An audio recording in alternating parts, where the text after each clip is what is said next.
Out timber cruising today. Look at some of this beautiful looking moss.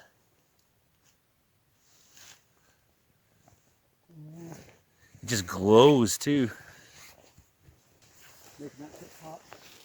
Day 2, sunrise, 80 kilometers outside of Nazko, British Columbia. My second day in my new career as a timber cruiser.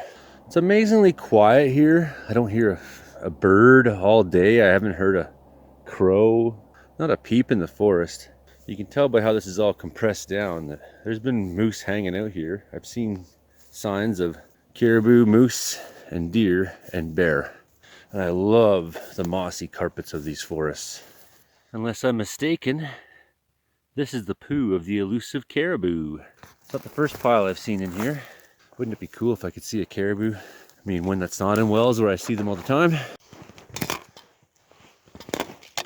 It's true, I'm not gonna have much of a life anymore. I mean, come into camp on Monday morning, stay till Friday afternoon, and then walk around the bush all alone, and then pick up my kids Friday night and have them for the entire weekend. So certainly I don't have much of a life right now. I'm back to working and kids and being dad.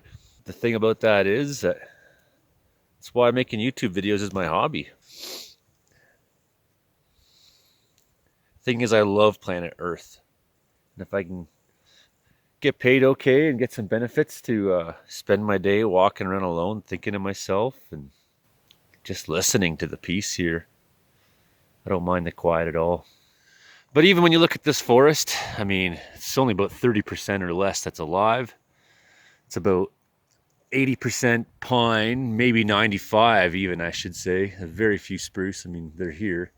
Say that percentage of pine that's here, the vast majority of it is already killed off by beetles years ago. And as you can see, it's all fallen down the forest floor. I mean, even compared to Wells, which is a subboreal, subalpine dead zone, there's not a whole lot of animals. I mean, mostly I've seen signs of the big ungulates.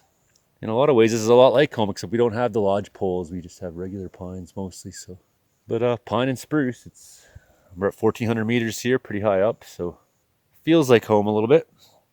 Still the caribou. I'm still the caribou dude. This bear's been eating those tiny, tiny juniper berries. He's got, look at this, bits of pine needles in his poo.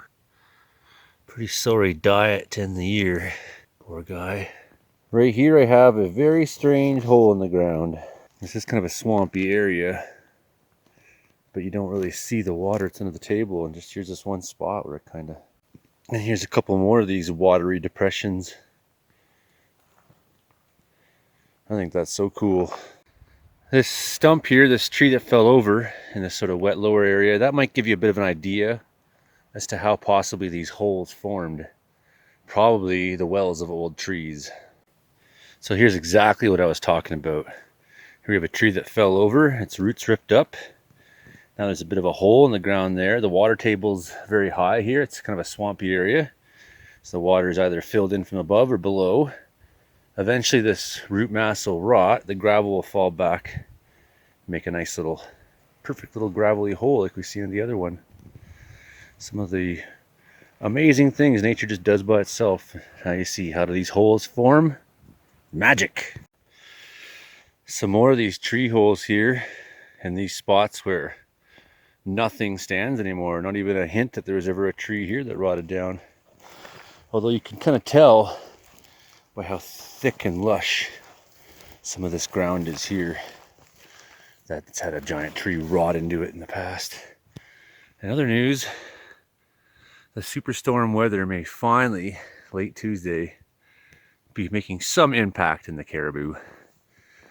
Mostly it's been a pretty nice day today. Finished this section, and that was the first forestry block I've ever laid out. So, a little bit of a red letter day.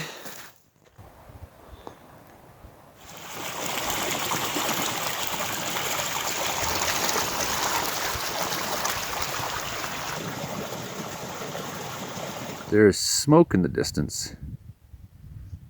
Perhaps it's from slash piles burning or something, I don't know.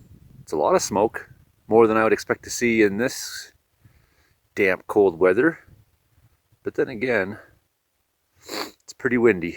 Pretty sure that once the weather comes in, that's going to sit back down.